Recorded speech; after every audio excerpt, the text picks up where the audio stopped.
Class 10th math का sample paper set 4 को समझेंगे अकॉर्डिंग टू ब्लूप्रिंट 2024।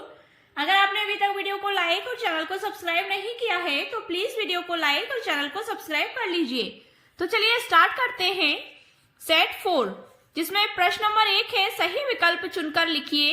पहला है, यदि दो धनात्मक पूर्णांक p एवं q निम्न की तरह व्यक्त किए जाएं, p बराबर ab स्क्वायर एवं q बराबर a स्क्वायर b, जहां a और b अभाज्य संख्याएं हैं, तब एलसीएम pq होगा। तो इसके आंसर आप यहां देख सकते हैं। देखिए इसमें ऑप्शन दिए हैं, option A A B, option B A square B square, option C है a की घात 3 b की घात 2, मतलब a पे q है और b पे स्क्वायर है, d का है a q और b q। ठीक है, तो ये चार ऑप्शंस में से जो भी राइट ऑप्शन है आपको उस पर टिक कर देना है। तो फर्स्ट का आप इसके आंसर यहां देख सकते हैं। फर्स्ट का आंसर क्या हो जाएगा आपका? सी हो जाएगा, a की घात 3 और b स्क्वायर। ठीक है, तो ये इसमें यहां आ जाएगा। अगला दिया है, बहुपद एक्स स्क्वायर माइनस 3 के शून्यक होंगे। एक्स स्क्वायर माइनस 3 के शून्यक क्या होंगे? यहां पर क्या दिया है? Plus minus under root 3, B option में प्लस माइनस 3, सी ऑप्शन में 3 और डी ऑप्शन में 9। तो इसका राइट आंसर क्या हो जाएगा? यहां आप देख सकते हैं, सेकंड का हो जाएगा ए, प्लस माइनस अंडर रूट 3। तो ये इसका राइट आंसर हो जाएगा। इसी तरह आपको सारे विकल्प को बहुत अच्छे से पढ़ लेना है और पढ़ने के बाद उन पर सही आंसर पर आपको टिक कर देना है। प्रश्न नंबर 2 हमारा आता है आपके एक एक नंबर का एक प्रश्न रहेगा, 6 प्रश्न है तो 6 नंबर का आपका ये क्वेश्चन हो जाएगा।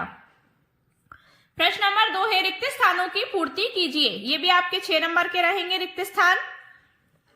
वर्ग समीकरण में x square plus b x plus c बराबर 0 का विविक्त कर डी बराबर ब्लैंक है, तो ज्ञात कीजिए। इसमें क्या लिखना है आपको? इसका आंसर आप यहां देख सकते हैं। फर्स्ट का हो जाएगा बी स्क्वायर माइनस 4ac। इसी तरह सभी खालिस्तान को आपको बहुत अच्छे से पढ़कर इसमें इनको फिल कर देना है। प्रश्न नंबर 3 हमारा आता है, देखिए प्रश्न नंबर 3 देखिए, सत्य असत्य लिखिए। सत्य असत्य प्रत्येक पूर्णांक को p बटे q के रूप में व्यक्त किया जा सकता है, जहां p एवं q कोई पूर्णांक है लेकिन q बराबर नहीं है 0 के। q किसके बराबर नहीं है? 0 के बराबर नहीं है। तो ये सत्य है या असत्य है, इसमें आपको लिखना है। इसी तरह से अगला भी है, समकोण त्रिभुज का क्षेत्रफल बराबर 1/2 गुणा आधार गुणा शीर्ष लंब होता है। तो समकोण त्रिभुज का क्षेत्रफल जो भी होता है वो आपको पता है। तो इसमें सत्य है तो सत्य लगा सकते हैं आप और असत्य है तो असत्य लगा दीजिएगा।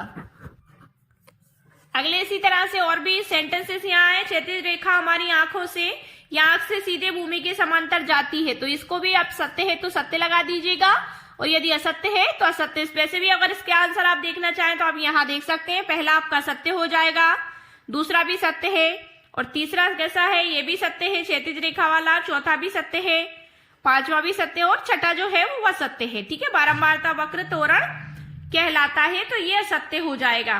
प्रश्न नंबर 4 है, सही जोड़ी मिलाइए। स्तंभ आ और स्तंभ बा। फर्स्ट है 1 प्लस कॉट स्क्वायर थीटा, किससे मिल जाएगा? इसका आंसर आप यहाँ देख सकते हैं। पहले को आप डी से मिला देंगे, डी पर क्या लिखा है? Cosec square theta. सेकंड है under root sec square theta minus tan square theta, इसको आप किससे मिला देंगे? एफ से, मतलब sec square theta minus tan square theta का मान आपका 1 हो जाता है। तो इसी तरह जो भी जोड़ियां सही है, सही जोड़ियों के सामने आपको सही सामने लिख देना है। प्रश्न नंबर 4 आता है, ये भी आपके 6 नंबर के रहेंगी 6 जोड़ियां। प्रश्न नंबर 4 है, एक शब्द या वाक्य में उत्तर दीजिए। ये भी आपका एक एक नंबर का एक क्वेश्चन है। 6 प्रश्न है तो 6 ही नंबर के हैं, ओटी है ये। पहला प्रश्न है, क्या x प्लस 1 स्क्वायर बराबर 2 ब्रैकेट में अंडर x माइनस 3 द्विघात समीकरण है? एक शब्द या एक वाक्य में उत्तर देना है इनके, तो इनके उत्तर आपके यहाँ लिखे। क्या ऐसा है? तो हाँ या नहीं में उत्तर हो गया इसका। सेकंड है, किसी एपी के प्रथम n पदों को योग ज्ञात करने का सूत्र लिखिए। तो इसका योग ज्ञात करने का सूत्र क्या हो जाएगा? SN बराबर n/2 ब्रैकेट में 2a प्लस 9 माइनस 1 ब्रैकेट बंद डी ब्रैकेट क्लोज। तो इसके सभी आंसर यहां पर लिखे हुए हैं। प्रश्न नंबर 6 हमारा आता है, अब ये 5 नंबर का था ये, इसमें 4 डला हुआ है। अब क्वेश्चन नंबर 6 है, अति लघु उत्तरीय प्रश्न है आपके। देखिए, प्रातः भ्रमण मॉर्निंग वॉक पर 3 व्यक्ति एक साथ कदम बढ़ाते हैं। उनके कदमों की माप क्रमशः 40 सेंटीमीटर, 42 सेंटीमीटर एवं 45 सेंटीमीटर है। वे लघुत्तम दूरी क्या होगी जिसमें प्रत्येक व्यक्ति समान दूरी पूर्ण कदमों से तय कर सके। तो लघुत्तम दूरी आपको ज्ञात करना है और समान दूरी पूर्ण कदमों से तय कर सके। ये प्रश्न क्रमांक 25 पर प्रश्न नंबर 2 में आप इसका आंसर देख सकते हैं। ये प्रश्न नंबर 2 अंक का है आपका। इसके अथवा हमें एक क्वेश्चन और मिलेगा, सिद्ध कीजिए कि √5 एक अपरिमेय संख्या है।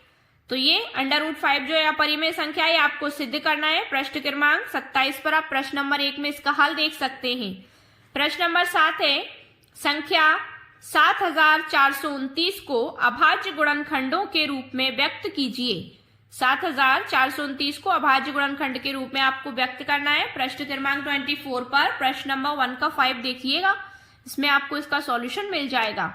इसके ऑप्शन में क्वेश्चन और है, पूर्णांकों 510 और 92 के HCF और LCM ज्ञात कीजिए तथा इसकी जांच कीजिए कि दो संख्याओं का गुणनफल बराबर HCF गुणा LCM है। अगला प्रश्न है आपका प्रश्न नंबर 8, द्विघात व्यंजक x² - 3 के शून्यक ज्ञात कीजिए और शून्यकों तथा गुणांकों के बीच के संबंध की जांच कीजिए। इसके अथवा में भी क्वेश्चन मिल जाएगा, द्विघात व्यंजक 6x² - 3 - 7x के शून्यक ज्ञात कीजिए। मतलब इसको बराबर करके आंसर शून्यक में याद करना है और शून्यकों तथा गुणांकों के बीच के संबंध भी ज्ञात कीजिए। ये प्रश्न नंबर 31 जो प्रश्न क्रमांक 31 है, प्रश्न नंबर 1 का थर्ड आप देख सकते हैं। अगला प्रश्न है आपका प्रश्न नंबर 9, एक द्विघात बहुपद ज्ञात कीजिए जिसके शून्यकों के योग तथा गुणनफल क्रमशः -1/4, 1/4 संख्या है। तो इसमें क्या करना है, द्विघात बहुपद ज्ञात करना है जिसके शून्यकों के योग और गुणनफल -1/4, 1/4 है। प्रश्न क्रमांक 37 पर फर्स्ट प्रश्न नंबर में 5 देख सकते हैं आप। इसके अथवा में आपको क्वेश्चन मिलेगा, एक द्विघात बहुपद ज्ञात कीजिए जिसके शून्यकों के योग तथा गुणनफल क्रमशः 0, √5 संख्या है। प्रश्न 37 पर आप इसको प्रश्न नंबर 1 में देख सकते हैं। प्रश्न नंबर 10 है, निम्नरेखित समीकरण युग्मों को प्रतिस्थापन विधि से हल कीजिए। रिप्लेसमेंट मेथड x + y = 5, अर्धविराम लगा है, 2x - 3y = 4। इसको आपको रैखिक समीकरण युग्मों को प्रतिस्थापन विधि से हल करना है। प्रश्न क्रमांक 43 पर प्रश्न नंबर 2 का थर्ड देखिएगा। इसके अथवा में प्रश्न है, बहुत ही सरल प्रश्न है ये। 5 वर्ष बाद जैकब की आयु उसके पुत्र की आयु से 3 गुनी हो जाएगी। 5 वर्ष पूर्व जैकब की आयु उसके पुत्र की आयु से 7 गुनी थी। उसकी वर्तमान आयु निकालना है। तो आपको जैकब की वर्तमान आयु निकालना है, ठीक है। अब प्रश्न नंबर 11 है, द्विघात समीकरण 2x² + kx + 3 = 0 में k का ऐसा मान ज्ञात कीजिए कि उसके 2 बराबर मूल हो।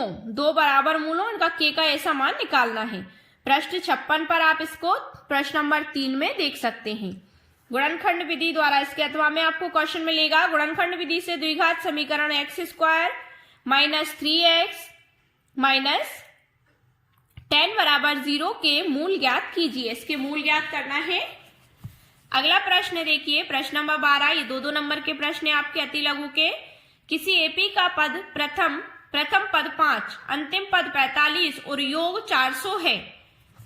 पदों की संख्या एवं सर्वांतर ज्ञात कीजिए। पदों की संख्या ज्ञात करना है और सर्वांतर मतलब सभी का जो अंतर है वो ज्ञात करना है। प्रश्न 72 पर प्रश्न नंबर 19 में आप इसको देख सकते हैं। अगला प्रश्न है अब आपका प्रश्न नंबर 12, त्रिभुज PQR की भुजाओं PR और QR पर क्रमशः बिंदु S और T इस प्रकार स्थित है कि कोण P बराबर कोण RTS है। दर्शाइए कि कोण RPQ समांतर है त्रिभुज RTS के। तो ये आपको सिद्ध करना है। प्रश्न 79 पर पेज नंबर 79 पर प्रश्न नंबर 2 में आप इसको देख सकते हैं। इसके अथवा में क्वेश्चन होगा आपका, x अक्ष पर वह बिंदु ज्ञात कीजिए जो 2, -5 और -2,9 से समदूरस्थ हैं। ठीक है, तो ये आपको याद करना है। प्रश्न क्रमांक 90 पर 90 पर प्रश्न नंबर 1 में आप इसे सॉल्व देख सकते हैं। इसके अथवा में क्वेश्चन मिलेगा, जांच कीजिए कि क्या बिंदु 5, -2, 6, 4 और 7, -2 एक समबाहु त्रिभुज के शीर्ष है। तो ये प्रश्न क्रमांक 90 पर प्रश्न नंबर 4 में आप देख सकते हैं। मतलब ये सिद्ध करना है, एक प्रमेय है, कथन है, तो इसमें आपको सॉल्व करना है। अगला प्रश्न है आपका प्रश्न नंबर 14, एक्स अक्ष पर वह बिंदु ज्ञात कीजिए। इसके अथवा का क्वेश्चन देख लेते हैं पहले। ABCD एक समलंब है जिसमें AB समांतर है DC के तथा विकर्ण परस्पर बिंदु O पर प्रतिच्छेद करते हैं, मतलब काटते हैं। दर्शाइए कि OA बटे में BO बराबर CO बटे में DO है। इन दोनों चारों भुजाओं को समांतर दर्शाना है। प्रश्न क्रमांक 82 पर प्रश्न नंबर 8 में आप इसे देख सकते हैं। अब आता है प्रश्न नंबर 14, एक्स अक्ष पर वह बिंदु ज्ञात कीजिए जो 2, -5 और -2,9 से समदूरस्थ है। प्रश्न नंबर 1 है, प्रश्न क्रमांक 90 पर आप इसे देख सकते हैं। जांच कीजिए, इसके अथवा में आपको प्रश्न मिलेगा, जांच कीजिए कि क्या बिंदु 5 मतलब 5, -2 फिर 6, 4 और 7, -2 एक समद्विबाहु त्रिभुज के शीर्ष है। प्रश्न क्रमांक 90 पर प्रश्न नंबर 4 में आप इसे देख सकते हैं। प्रश्न नंबर 15 आता है, यदि कोण A और कोण B न्यून कोण हो जहां cos A बराबर cos B, तो दिखाइए कोण A बराबर कोण B। ये आपको दर्शाना है। ये भी आपका 2 नंबर का प्रश्न है। प्रश्न क्रमांक 96 पर प्रश्न नंबर 2 में आप इसे देख सकते हैं। इसके अथवा में यदि tan A बराबर 4/3 मतलब 4/3, तो sec A और cos A के मान को ज्ञात कीजिए। तो इनके मानों को आपको निकालना है। ये प्रश्न क्रमांक 96 पर पेज नंबर 5 में आप देख सकते हैं। अगला प्रश्न आता है आपका 16, एक डिब्बे में 5 लाल कंचे, 8 सफेद कंचे और 4 हरे कंचे हैं। इस डिब्बे में से एक कंचा यादृच्छिक छाया निकाला जाता है। इसकी क्या प्रायिकता है कि निकाला गया कंचा लाल है। मतलब इसमें प्रायिकता क्या है कि निकाला गया कंचे का जो कलर है वो लाल है। तो प्रश्न क्रमांक 159 पर प्रश्न नंबर 1 में आप इसको देख सकते हैं।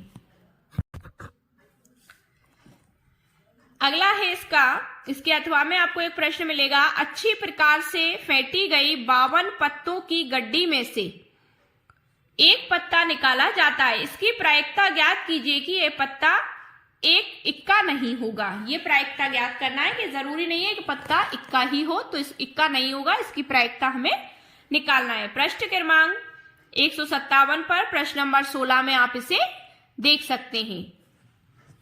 अगला प्रश्न है आपका प्रश्न नंबर 17, असंभव घटना की परिभाषा लिखिए। असंभव घटना प्रश्न है, यह असंभव घटना की परिभाषा लिखना है।